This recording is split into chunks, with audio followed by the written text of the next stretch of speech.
Now is the time to Dräger up.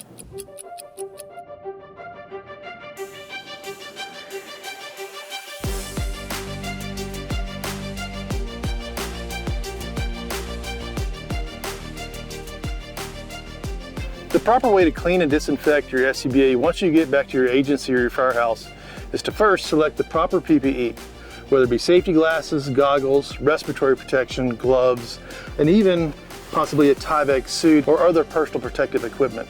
On the PSS 7000, there's 4 dot connectors or snap connectors on the shoulder straps. So we'll undo those 4.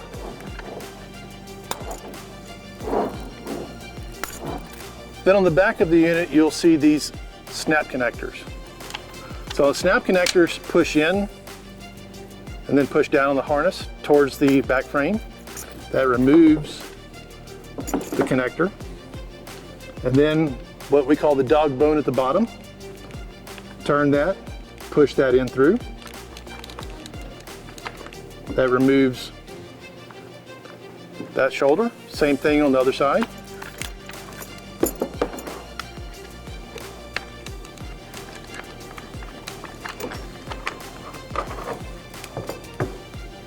Now the waist pad assembly, I'm gonna lay this down.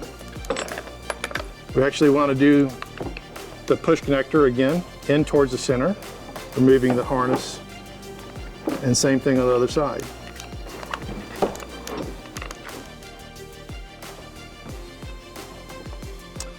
So after that, we've actually removed our entire harness assembly from either the PSS 7000 or the PSS 5000.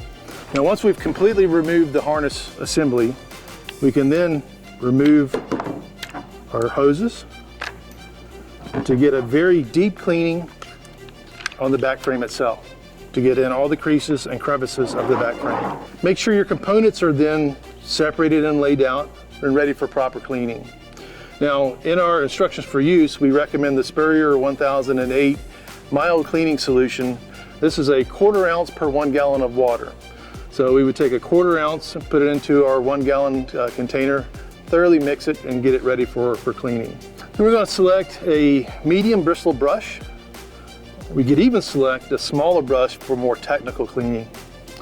We have our proper PPE, we have our solution and our cleaning utensils. We're then going to start our cleaning process. We've already disassembled our back frame from our SCBA. We're then going to select one, apply our soap solution to it using our brush, give it a good cleaning for each one of the components.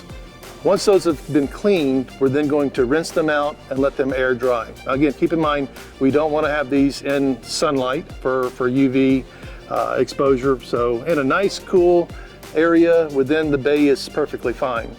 If you have a drying solution or an automatic dryer, reference your instructions for use for the proper selections and temperature selections. We've already cleaned our straps, so now we're on to the back frame itself.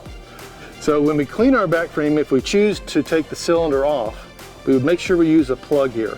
Plug goes into the first stage pressure reducer to prevent water or debris from getting into the pneumatics. We have that selected. We've removed our second stage, our LDV, for proper cleaning by our technicians. Again, using our brushes and our solution, we would then do a good cleaning, leaving our battery pack in, rinse, and then let air dry, or again, if you have a dryer systems, following the instructions for use for the proper settings. We can externally clean the LDV here, but if we do anything internal to that, we obviously want to have a technician do a test on that to make sure that it's flowing properly. Okay, we cleaned everything, we put it back in service, we're ready to go back to work, so go Dräger up.